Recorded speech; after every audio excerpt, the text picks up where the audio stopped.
Hello ভাই, আপনারা দেখেন চৌডাঙ্গা পুলিশ সুপারও মানুষের অন্তরের ভালোবাসা জানে।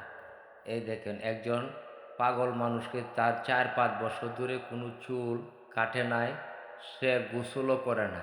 পুলিশ সুপার এনে টেনে তাকে এনে বসাইয়া এরপরে চুলগুলি কাটে। দেখেন কি পরিষ্কার করলো ওই লোকটাকে। হ্যাঁ ভাই, ভিডিওটি যদি ভালো লাগে তাহলে ইনিসং বিডি চ্যানেলটি সাবস্ক্রাইব করবেন। দেখেন পুলিশের মায়া মহব্বত কতটুকু আছে। আর ওই মানুষকেই যদি আমরা একটু ভালোবাসি, একটু পরিষ্কার করি, তাহলে আমাদের সমাজে এরাও একদিন মানুষ হয়ে উঠিবে।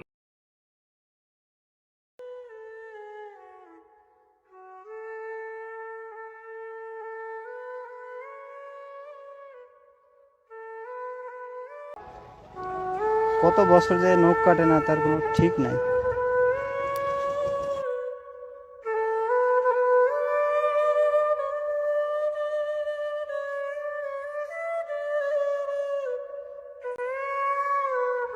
ছোট হয়ে যায়।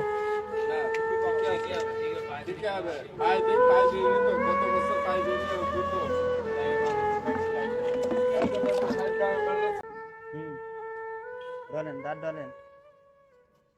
হ্যাঁ, এই তো ভালো মানুষ একেবারে। এই মানুষগুলোর একটু পরিচর্যা করলে কিন্তু সুস্থ হয়ে যায়। আসসালামু আলাইকুম। আমরা চুয়াডাঙ্গা জেলা পুলিশ। এই যে এই ভাইটার কি অবস্থা ছিল আপনারা দেখছেন প্রথমে, আর এখন দেখেন এনার একটু পরিচর্যা করার পরে একদম কিন্তু পুরোপুরি একদম মনে হইতেছে একটা সুস্থ। এই আশেপাশের মানুষের কাছ থেকে জানতে পারলাম যে 4 বছর ধরে সে এই যে চুল টুল কাটে না, গোসল করে না, এই অবস্থায় এখানেই থাকে, আশেপাশের মানুষ বলল। তো আজকে আমরা ইনার খবর পড়ায় খাবার কিনে দিলাম। দেখেন আগে কি ছিল আর এখন দেখেন কি অবস্থা, আপনারা দেখলেই বুঝতে পারবেন, আমাদের আর বলা লাগবে না। এখন আপনাদের কাজ হচ্ছে আপনারা ভিডিওটা বেশি বেশি শেয়ার করবেন যেন তার পরিবার তাকে খুঁজে পায়।